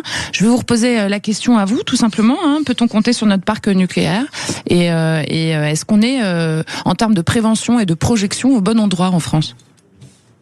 Alors, notre parc nucléaire actuel est un parc qui a commencé à être constitué à la fin des années 70 et qui s'est achevé dans les années 90. D'accord. À l'époque, la question du dérèglement climatique ne se posait pas, même si pour les centrales situées en bord de mer, je pense au Blayais où il y a eu un gros pépin en 99 et à Gravelines, peut-être plus encore qu'à Penly, le sujet des inondations était déjà un sujet qu'on avait dans la tête. Aujourd'hui, il est évident que la transformation rapide, malheureusement, à laquelle nous assistons, impose de se poser des questions qu'on ne se posait pas par le passé. Il ne faut pas du tout incriminer le fait de ne l'avoir pas fait. C'est que tout simplement, dans ces années-là, la question ne se posait pas. Elle se pose depuis un certain nombre d'années quand même maintenant, la question-là. Oui, bien sûr. Mais il faut distinguer l'existant et le futur. Oui, bien sûr. Me semble-t-il. Bon, pour l'existant, je termine juste. Allez-y, je vous en prie. Pour l'existant, vous avez deux catégories de centrales. Celles qui sont au bord d'une rivière, d'un fleuve, celles qui sont au bord de la mer. C'est pas les mêmes problématiques. Ouais. La problématique d'été, celle qui nous concerne aujourd'hui, c'est celles qui sont au bord de fleuves. Pourquoi ? Oui, parce que l'eau est trop chaude, c'est ça. Et puis il n'y a pas d'eau. Il n'y a pas assez d'eau. Il n'y a pas d'eau. Et il n'y a pas assez d'eau. Et ensuite, elle est trop chaude. Donc, ça pose un problème de refroidissement. Et ça pose un problème, évidemment, pour la faune et la flore. Chaque année, les préfets donnent des arrêtés de dérogation à EDF pour continuer à fonctionner au-delà de ce qui avait été prévu initialement en termes de température de l'eau, mais arrivé à un certain point, ce n'est plus possible. Et puis, vous avez vu que cette année, et je pense que c'est la première fois, mais je parle sous le contrôle des personnes qui sont sur cette antenne, que à Gravelines, il y a un problème d'une autre nature. Gravelines, c'est au bord de la mer, c'est pas au bord d'un fleuve. Gravelines est fermée, non pas parce qu'il n'y a pas assez d'eau, mais parce que il y a un envahissement de méduses, c'est ce que disait Jean-Christophe Couvi tout à l'heure. C'est-à-dire qu'avec la chaleur qui monte, effectivement, un envahissement à telle enseigne que les filtres ne fonctionnent plus. C'est dingue. Ce qui veut dire que là, on a à peu près 20% de notre production nucléaire qui est en l'air actuellement. Ouais. Alors heureusement, Jean-Christophe Couvi, comme le disait Thomas Pellerin-Carlin ou Madame la ministre d'ailleurs, heureusement on a d'autres manières de se procurer de l'électricité, notamment l'hydraulique ou les énergies renouvelables, etc.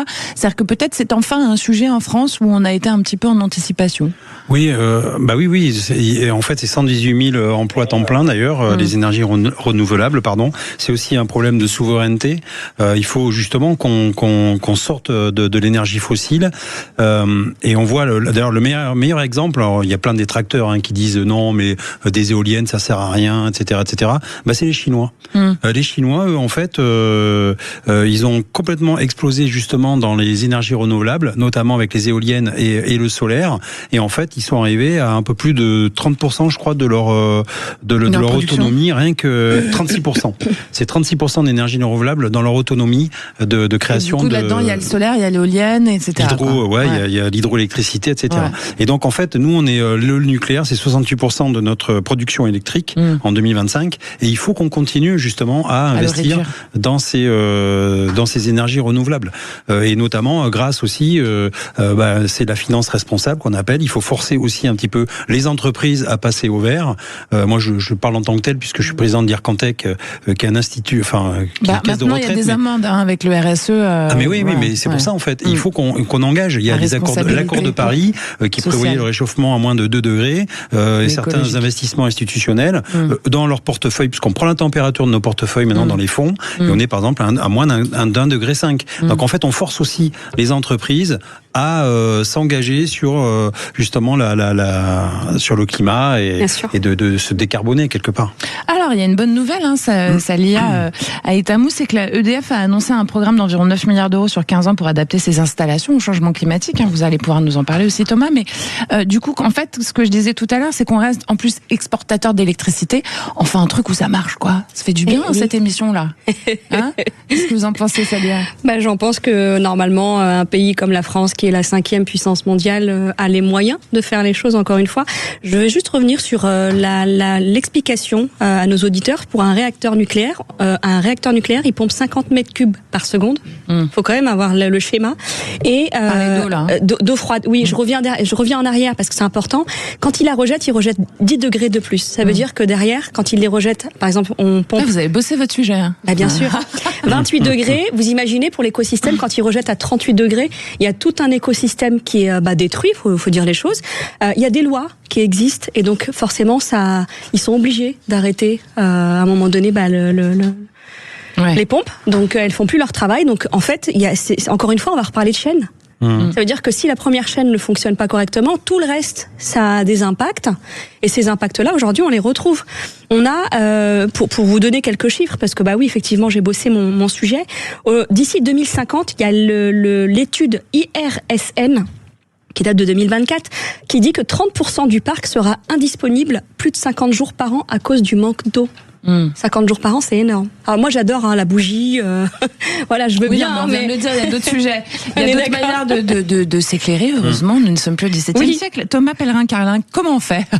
Alors, comment on fait déjà ? En fait, en France, on consomme de l'électricité surtout en hiver. Et donc là, en fait, les jours d'indisponibilité, c'est qu'on a moins besoin d'électricité en été, puisqu'on n'a pas besoin de se chauffer en plein été, surtout avec les températures qu'on a en ce moment. Et par ailleurs, c'est là aussi où le solaire, évidemment, produit le plus. Et donc, c'est vraiment ce mariage entre le nucléaire et les renouvelables qu'on a déjà un petit peu en France et qu'il faut amplifier. Mais surtout, il faut être très clair. La première source d'énergie consommée en France, je ne parle pas que d'électricité, mais je parle de toute l'énergie qu'on consomme, c'est le pétrole. On a quasiment presque la moitié de l'énergie qu'on consomme en France, c'est du pétrole. Et ce pétrole-là, il va être détruit dans le pouvoir d'achat. On le sent encore. Encore chez moi en Normandie, là, le prix de l'essence, il est au-dessus de 2 euros.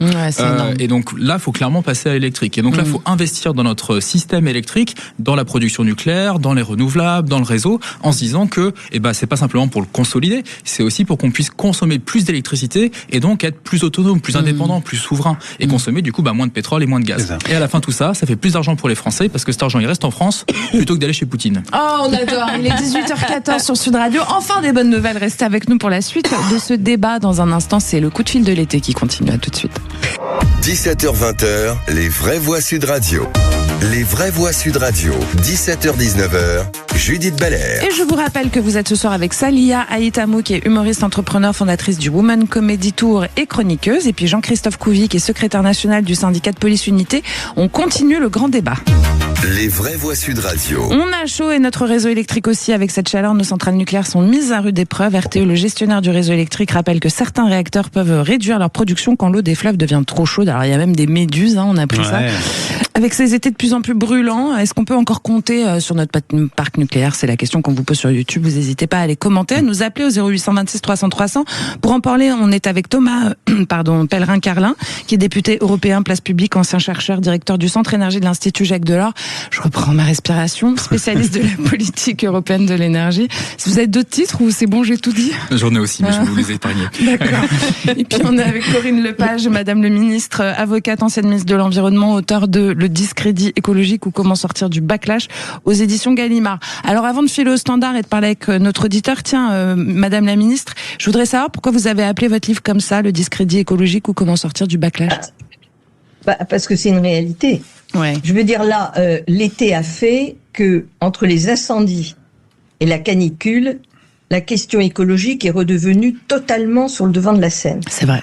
Et depuis 2 ans, on assiste à un matraquage pour démolir, et je vous parle à vous aussi, monsieur le député européen, pour démolir tout ce qui a été fait pendant des années en France et en Europe. C'est ce qu'on appelle le backlash.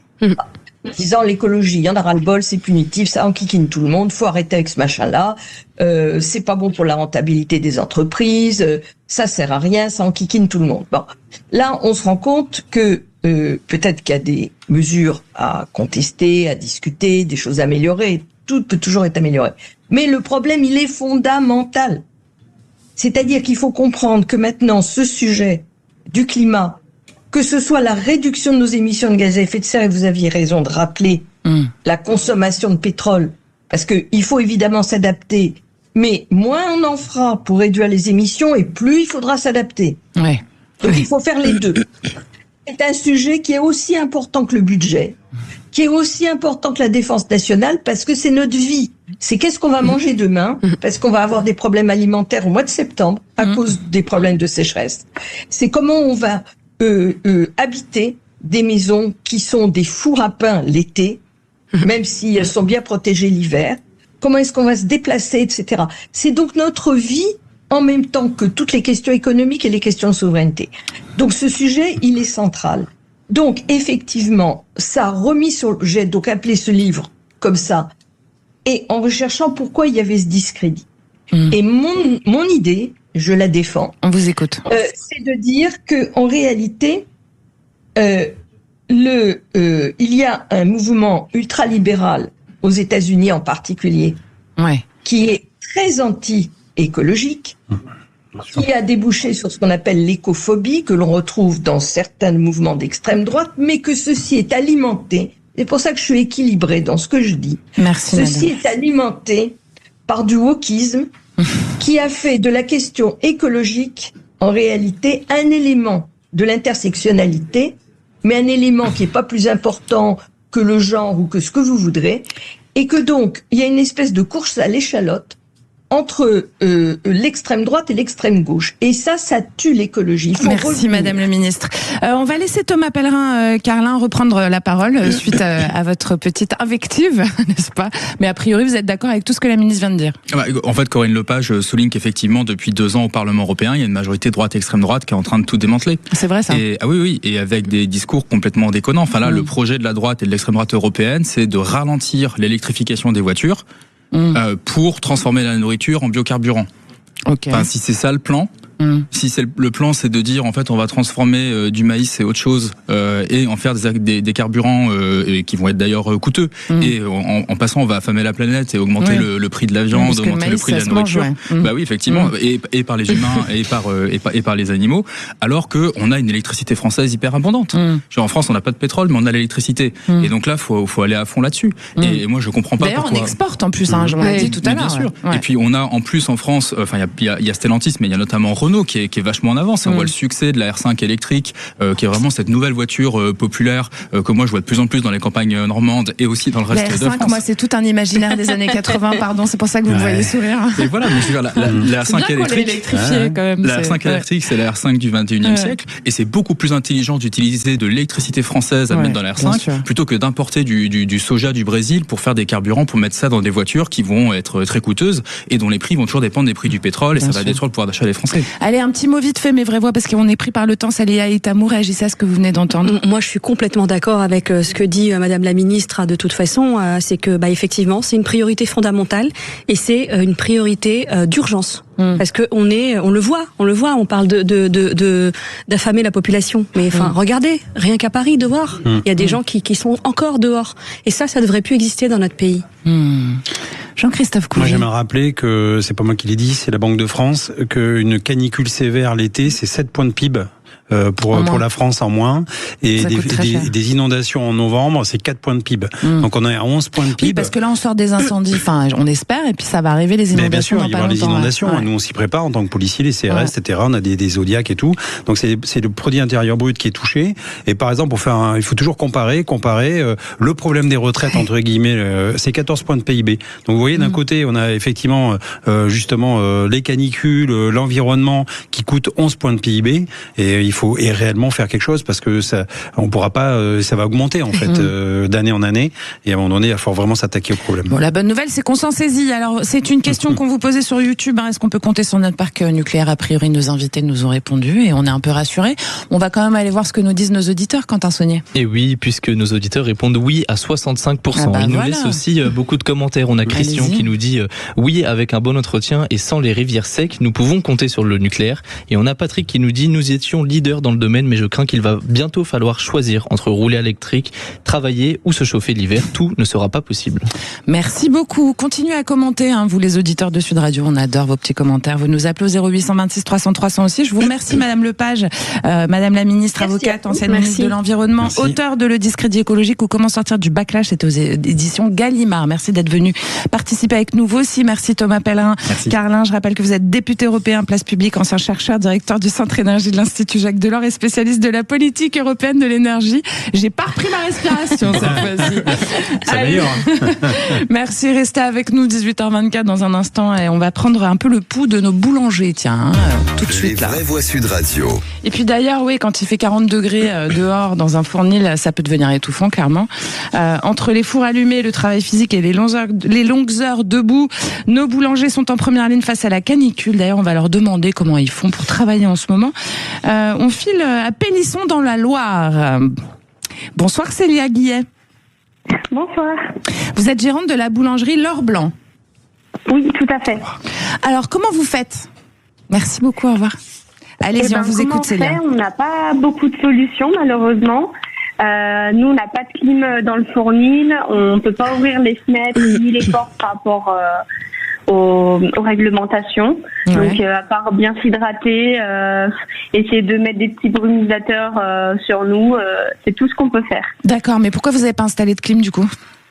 Alors là, c'est en cours, malheureusement. Nous, on voulait en installer depuis juin. Ouais, mais on n'est pas prioritaire par rapport aux maisons de retraite, aux personnes âgées. Donc, on passera après eux. Alors, dans le labo, vous avez 45 degrés dès 6 heures du matin.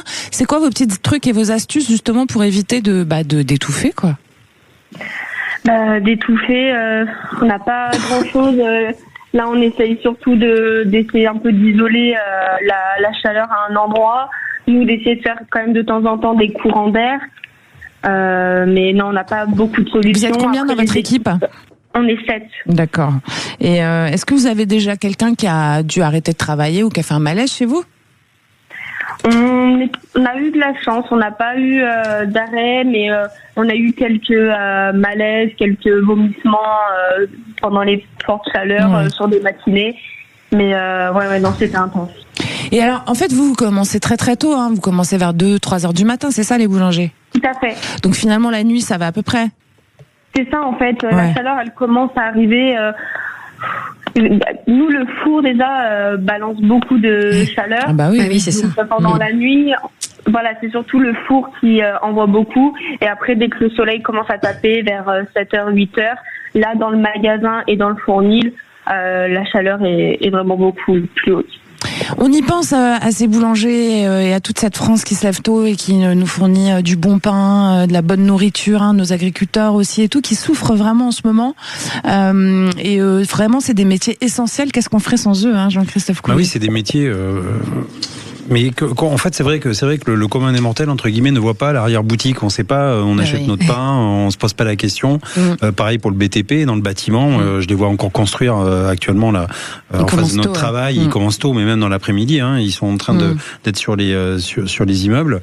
Effectivement, c'est une frange de la population et qui se plaint pas et qui revendique pas et qui travaille et qui fournit justement à toute la population. Tant mieux et merci beaucoup. Merci pour votre engagement. Faut savoir remercier ça. D'ailleurs, on les avait remerciés à l'époque aussi. Ça me rappelle la crise pour le Covid. C'était pareil. Il fallait quand même continuer à travailler pour nourrir la population. Célia Aitamou, c'est pareil quand on entend ce cœur, en fait, ce cœur de la France qui travaille et qui nous permet en fait nous de fonctionner toute la journée. On a envie de leur tendre la main, quoi. Et puis il faut aller acheter du bon pain. D'ailleurs, je le dis à tous les auditeurs qui sont dans la Loire, vous allez à la boulangerie L'Or Blanc, c'est à Pélisson. On vous écoute, Célia. On revient toujours en fait à ce problème d'anticipation, de toute façon. On sait qu'aujourd'hui il y a une problématique en France, c'est le réchauffement climatique. À chaque fois qu'on a un problème, on est face au mur et on n'a pas encore anticipé le problème, on n'a pas encore réagi avant d'être au pied du mur. Je vais revenir justement sur le métier de boulanger, puisque les baguettes, le pain, on l'adore. Les Français adorent leurs baguettes, surtout la tradition, pour moi en tout cas. Faut savoir qu'un four à sol, c'est 250 degrés fourni. C'est 50 degrés en temps normal et 60 à 62 en canicule. Donc je vous laisse imaginer la catastrophe quand on est derrière. Il y a quand même deux choses qu'il faut rappeler à l'essentiel, et je vous rejoins aussi sur les BTP. Il y a un article de loi, et ça j'y tiens, sur le code du travail. C'est quoi? C'est que l'employeur a l'obligation de sécurité. Donc il est obligé de faire attention à ses salariés. Je vais redonner la parole à Célia Guillet avant qu'on se quitte, parce qu'il nous reste 20 secondes. On vous remercie, Célia. Je rappelle que vous êtes gérante de boulangerie L'Or Blanc à Pélisson dans la Loire. Et on vous souhaite bonne chance et bon courage surtout, et merci encore de nous apporter du pain frais tous les matins. Merci Célia. Merci, bonne journée. Merci à vous. Allez, on se retrouve dans un instant pour la suite de cette émission. Vous avez l'info en plus et un petit axe sur le PSG, nos champions. Oui, on peut dire que c'est des champions pour tout le monde. Tiens, en France, ça fait plaisir quand ils gagnent. Et puis, on va se poser des questions sur ce qui bouge sur les réseaux sociaux aussi dans un instant avec Guillaume Play, fondateur de Légende, qui est visé par plusieurs accusations largement relayées dans les médias et sur les réseaux sociaux. À tout de suite. 17h-20h, les vraies voix Sud Radio.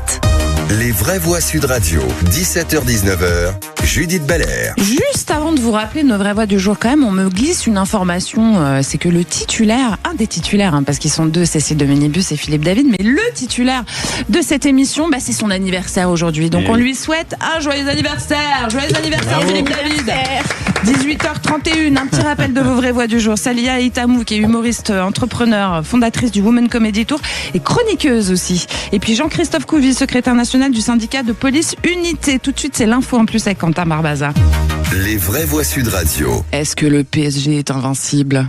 C'est une bonne question qu'on va se poser ce soir, Judith, parce que le PSG a remporté hier soir à Salzbourg en Autriche la Super Coupe d'Europe. C'est sa deuxième consécutive face à Aston Villa. 2-1, ils ont gagné, les Parisiens. Kvaratskhelia a ouvert le score. Désiré Doué a mis le deuxième but. Et Paris obtient donc son 13e trophée depuis le début de l'ère Luis Enrique. Alors on va se poser cette question, est-ce que les Parisiens sont devenus invincibles sur la scène européenne? Et pour cela, on va recevoir Abdellah Boulma, qui est journaliste sportif et suiveur du PSG. Bonsoir Abdellah. Bonsoir. Bonsoir tout le monde. Joyeux anniversaire à la personne concernée. Joyeux anniversaire à Philippe David, on lui fait les gros bisous, petit Philippe. On vous écoute, Quentin. Abdellah, alors je suppose que vous avez vu le match hier soir, victoire 2-1, mais le PSG a gagné son match, n'a pas brillé vraiment il y a eu des petits passages à vide. Pour vous, cette victoire vous a rassuré, ou plutôt c'est quelques failles qui vous a un peu inquiété? Non, pas du tout. C'est un premier match officiel, donc il est beaucoup trop tôt pour tirer des conclusions hâtives. Voilà, pour remettre le match dans son contexte. Physiquement, c'était très compliqué pour les Parisiens. Il y a des joueurs qui étaient émoussés, ou la plupart d'entre eux étaient émoussés. Un voire deux entraînements dans les jambes, pas suffisant pour attaquer un match de. Ils s'étaient trop reposés, c'est ça que vous dites? Non. Non, pas du tout. Ils sont pas. Non, ce que je retiens surtout, c'est que ils sont allés chercher cette victoire au mental. Même s'ils étaient en difficulté, même s'ils avaient moins de jambes, ils ont continué à y croire. Évidemment, il y a eu des trous d'air, des choses à corriger, mais à ce stade de la compète, c'est logique. Et donc un match comme ça au mois d'août, quand on dit que, comme vous l'avez dit, qu'ils revenaient de vacances, il y avait des nouvelles recrues, c'est plutôt rassurant quand même à l'aube d'une potentielle 3e Ligue des Champions à aller chercher. Bien sûr que c'est rassurant, évidemment que c'est rassurant. Ils sont allés la chercher au mental. Luis Enrique, n'a pas pu composer avec l'ensemble de son effectif. La plupart de son effectif compose des sélections comme l'Espagne, comme le Portugal, comme la France. Donc il a dû composer avec très très peu de joueurs pendant l'intersaison. Là, il les a récupérés. Et encore une fois, j'insiste, je radote. Ils ont remporté cette victoire au mental, et c'est ce qu'il a fallu. C'est ce qu'il a fallu pour déclencher le graal hier. Salia, est-ce que vous aimez le foot? Alors, j'aime le foot. Après, c'est pas quelque chose que je regarde tout le temps, mais je suis pas. Quand j'aime on bien a de temps en temps. Comme ça fait plaisir. Voilà, on est d'accord. On est d'accord. Ça, c'est clair que oui. Ouais. Un match du PSG gagné comme ça, pour commencer, on se dit, bon, bah, ça part sur une bonne lancée que Jean-Christophe Couvier. Un trophée, c'est un trophée, peu importe. Effectivement, je pense, dans la carrière d'un joueur de foot, de rugby, de tout ce qu'on veut. Vous êtes plutôt rugby, vous. Moi, c'est rugby, Oui, mais ma fille fait du foot. Ah. Donc, forcément, maintenant, je regarde un peu le foot avec elle. C'est marrant, on a regardé la Coupe du Monde et tout. Moi aussi, j'ai regardé la Coupe du Monde. Ce que j'aime bien de Luis Enrique, c'est qu'il a su développer le collectif. Il est bon. Voilà, c'est les stars. On s'en fout des stars, ce qui est important, c'est la cohésion des pays. C'est la cohésion, le collectif. Et c'est un peu comme à Toulouse, au Stade Toulousain, etc. C'est la forme du moment. Si t'es en forme, tu joues. Si t'es pas en forme, tu joues pas. Tu restes sur le banc. Et justement, Abdellah, je vais vous poser cette question. On parle de Luis Enrique qui a fondé plus un collectif qu'un effectif pléthorique. Est-ce qu'il a formé une équipe invincible en Europe? Non, il a pas invincible depuis 2 ans. Si, ils sont invincibles, c'est ça qu'il faut dire, enfin, Abdellah. Non, d'ailleurs, je vous pose la question, quelle est la dernière équipe qu'on appelle les invincibles? Le Real Madrid. Voilà. Ah bah voilà. Et non, c'est Arsenal. C'est Arsenal de 2004. Pour voir votre copie, 2004, effectivement. Il était pas né. Si, je vous pose à peine. Je vous pose une colle, mais évidemment, les dernières invincibles, c'est Arsenal, parce qu'ils n'avaient perdu aucun match de la saison. Mais pour revenir sur le sujet qui nous concerne, effectivement que voilà, ils ont perdu quelques matchs, mais ils ont rappelé tous les titres depuis 2 ans maintenant. Le dernier titre à l'international qu'ils ont perdu, c'était face à Chelsea en finale de Coupe du Monde des clubs et au tir au but sans préparation. Donc évidemment, on peut considérer que c'est une équipe invincible en l'état en Europe, mais ils ont quand même perdu ou laissé quelques miettes ci et là dans les en Ligue 1 notamment et en Coupe d'Europe. Mais on peut considérer que c'est une équipe aujourd'hui invincible, oui. D'accord. Et si vous deviez, vous, Abdellah Boulma, journaliste suiveur du PSG, donner le joueur à suivre cette saison pour les supporters parisiens entre les recrues ou les joueurs qui sont déjà en place en haut de l'attaque? Allô, ce serait qui? Abdellah, vous êtes là? Oui, je suis là, moi je suis toujours là. Alors, je vais répondre à cette question. Oui. Alors, moi, je répondrai Kvaratskhelia, évidemment. Quand on regarde les individualités, évidemment que c'est impressionnant. Kvaratskhelia, c'est un prétendant au Ballon d'Or, Ousmane Dembélé et le Ballon d'or. Je pense aussi à Désiré Doué, qui est l'un des joueurs les plus talentueux de sa génération. Mais celui qui incarne le mieux le projet Luis Enrique, la matrice Luis Enrique, c'est Kvaratskhelia, qui a fait un match énorme, d'ailleurs, encore une fois hier. C'est l'homme des grands rendez-vous. Bon, merci beaucoup, Abdellah Boulma, d'être venu nous raconter tout ça. Vous êtes journaliste sportif, suiveur du PSG, on l'aura bien compris. Vous êtes un spécialiste. Un petit peu. Je fais de mon mieux. Ouais, merci Quentin Parbaza. Avec plaisir, je dis. Et on est content pour le PSG. Bravo, continuez comme ça, les gars. Très bien. Vive la France. Vive la France. Et Zidane. Et Zizou, entraîneur de l'équipe de France. Bah ouais, je sais. Ouais, ça vous fait plaisir à vous. Hein. Je crois que je vais commencer à vraiment aimer le foot pour le coup. Voilà, tout regarder maintenant, Salia Itamou. Allez, on enchaîne sur ce qui fait bouger sur les réseaux sociaux. C'est un vrai sujet, ça. C'est parti. Les vraies voix Sud Radio. Guillaume Pley, fondateur de Légende, le média en ligne, notamment présent sur YouTube, qui cartonne. C'est 20 millions de vues par mois, c'est énorme. Il est visé, Guillaume Pley, par plusieurs accusations largement relayées sur les médias, sur les réseaux sociaux. Il conteste certaines mises en cause, a annoncé des plaintes en diffamation, mais alors que les faits ils sont pas encore établis en fait. Le débat public, il est déjà lancé. Réaction en chaîne, prise de position, commentaires, appel au boycott sur Internet. Quelques heures suffisent à déchirer, détruire à vie une réputation. Alors, on se pose la question sur YouTube et on vous la pose d'ailleurs. Est-ce que accuser publiquement, c'est déjà condamné? On en a un petit peu l'impression dans cette époque qu'on vit tous les jours. Pour en parler, nous sommes avec Maître Alain Garret. Bonsoir, Maître. Maître Alain Garret n'est pas là. Bon, alors on continue sans lui. Je vais faire un petit tour de table avec mes vraies voix. Tiens, on va commencer par vous, Salia Itamou. Je vais vous poser la question tout simplement. Est-ce que finalement aujourd'hui, ce sont les réseaux sociaux qui sont j'ai envie de dire les juges en fait de notre société contemporaine?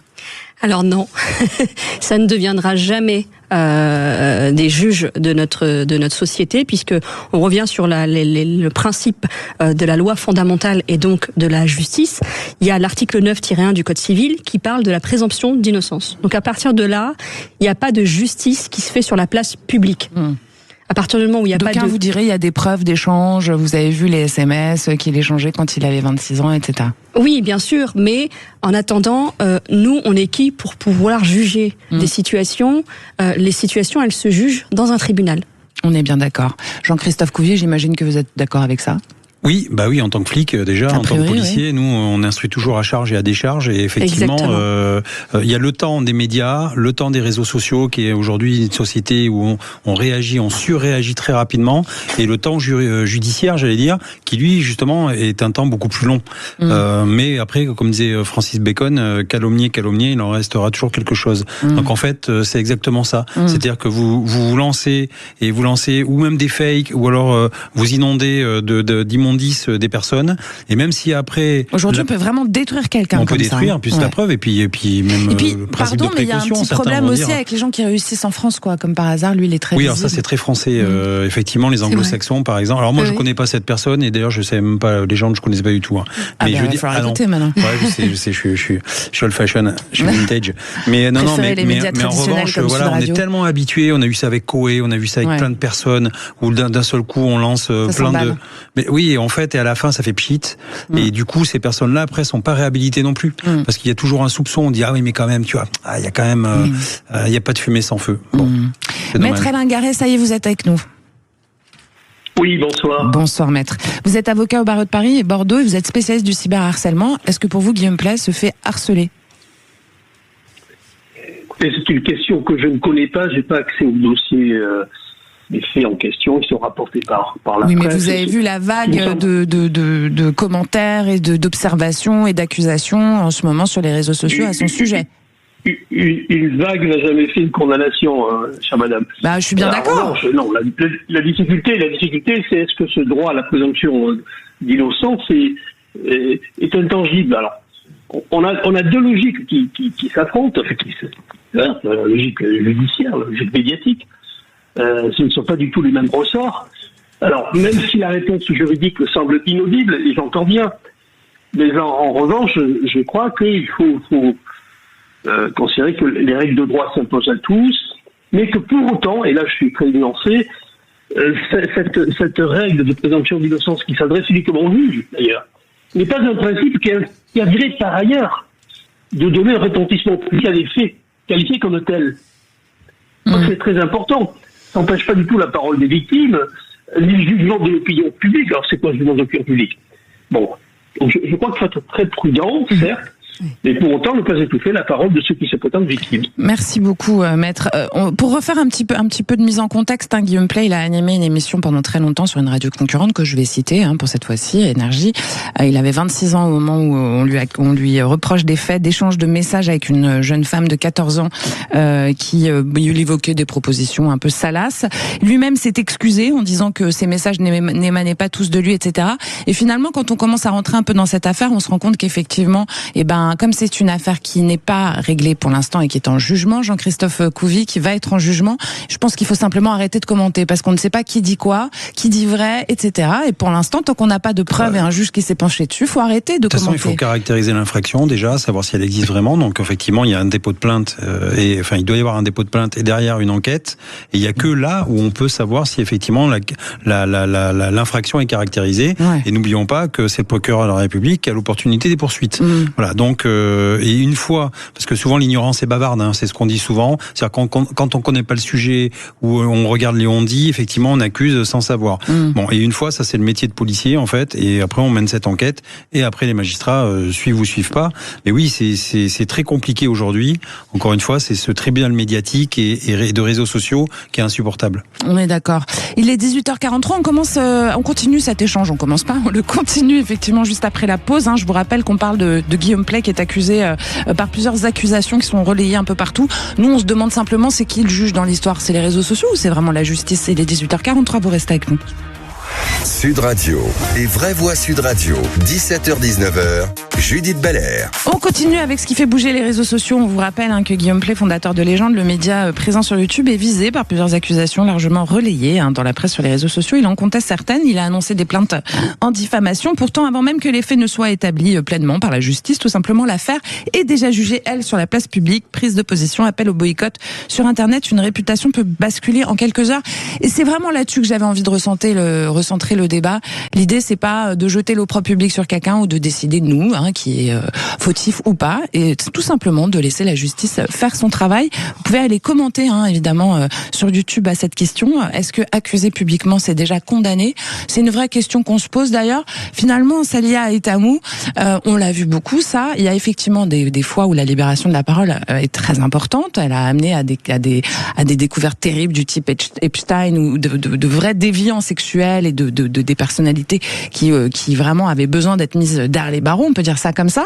Là, quand il s'agit d'échanges textos et de fait simplement rien n'est une affirmation dans cette histoire, en fait, pour l'instant, puisque c'est une affaire en cours. On se dit qu'effectivement, les réseaux sociaux, il y a un souci global. J'ai l'impression que ça se monte en épingle tout seul et que les gens, ça leur fait du bien, quoi, quelque part, d'aller cracher sur quelqu'un. Et je vais le dire, parlons vrai sur Sud Radio, qui réussit. Il réussit en France, lui. C'est un des rares à réussir. Oui. Voilà. 20 millions de vues minimum par mois. Moi, je suis son émission et je l'adore. Donc j'aime beaucoup l'émission, j'aime beaucoup ce qu'il aborde, même la DA, tout. Enfin, vraiment, tout est parfait dans cette émission-là. Donc peut-être qu'effectivement, les faits remontent, en tout cas, les textos remonteraient à plusieurs années maintenant. Pourquoi aujourd'hui? Pourquoi attendre tant d'années? Enfin voilà, la question aussi, on peut se la poser, parce que, je veux dire, vous prenez quelqu'un qui se fait violer, pourquoi attendre 10, 15, 20, 30 ans pour... Dans un cas de viol, c'est autre chose. C'est le temps de process, etc. On n'est pas du tout sur le même... bien sûr. Il ne faut pas comparer ce qui n'est pas comparable non plus. On est d'accord. Attention. Mais pourquoi ce temps-là? Pourquoi attendre qu'il soit, je dirais, voilà, dans sa réussite, en tout cas par rapport à son émission. Sur de la diffamation comme ça, effectivement, on est à même de se poser la question. Là, il cartonne et tout d'un coup, on l'attaque, quoi. On est d'accord. Ouais. Après, sur le sujet des réseaux sociaux, de toute façon, faut savoir quelque chose, c'est que sur les réseaux, les gens, quand ils sont derrière leur écran, ils se rendent limite même pas compte. Attention, je les discrédite pas, je les défends pas. C'est que quand on est derrière son écran et qu'en plus on crée des faux comptes, etc., et qu'on attaque, on se dit que on est introuvable, et qu'en plus derrière, la justice, elle va pas forcément agir. Parce que aller enquêter sur des insultes, des menaces, etc., c'est hyper compliqué. Il faut confier l'enquête à un enquêteur dans un bureau spécialisé, etc. Mais personne n'est introuvable, Jean-Christophe. Non, on trouve tout le monde, mais le problème, c'est qu'après, c'est le temps qu'on y consacre. C'est la hauteur du préjudice. Exactement. Et on le voit d'ailleurs avec toutes les affaires sur la pédocriminalité, où on avait 80 000 dossiers qui ne sont toujours pas instruits. Parce qu'en fait, on n'a pas assez d'enquêteurs. Donc après, je ne vais pas dire qu'il faut faire une échelle du pire, mais il y a des affaires qui sont moins importantes que d'autres. Et les plus prégnantes, il faut les traiter en premier, quoi. Maître Alain Garret, vous êtes encore avec nous ? Oui. Alors, on vient d'entendre, personne n'est introuvable dans les histoires de cyberharcèlement. On imagine que vous, dans les cas que vous traitez, en fait, le premier pied à l'étrier, c'est d'aller trouver, en fait, celui qui cause le trouble. Bien sûr, absolument. Et on a des moyens techniques pour cela. Alors, c'est vrai que, de point de vue temporel, il est difficile d'agir rapidement. Mais moi, je suis en revanche favorable à un système qui permettrait de lever l'anonymat. Par principe, avec des conditions très très très précises, fixées peut-être par le législateur, des conditions qui permettraient de saisir le juge pour immédiatement en référer, sous 48 heures, lever l'anonymat de ceux qui vous portent préjudice. On va prouver le préjudice, mais il faut trouver un moyen, une parade, pour que ces anonymes qui prolifèrent soient enfin châtiés. La peur doit changer de camp aujourd'hui. Il y en a marre d'assister à des séances de ritualisation, de totémisation, d'accusations proliférantes sur la toile, et on ne paye pas mettre la main sur ces gens-là. Il a raison. C'est beaucoup des fermes de trolls aussi en général, on appelle ça. Vous pouvez peut-être expliquer ce que c'est, Jean-Christophe Couvi, ce que c'est. Alors c'est souvent les pays étrangers aussi, une ferme de trolls qui utilisent justement des faux comptes entre guillemets pour propager des fake news. D'ailleurs, les États font ça aussi, de l'ingérence et tout ça. Après, il y a des partis politiques aussi qui sont spécialisés là-dedans pour chasser en meute.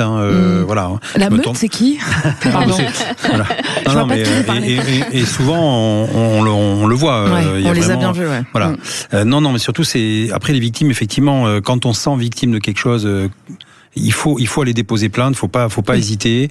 Les victimes ont besoin de reconnaissance et de considération, et en fait, encore une fois, il faut aller jusqu'au bout.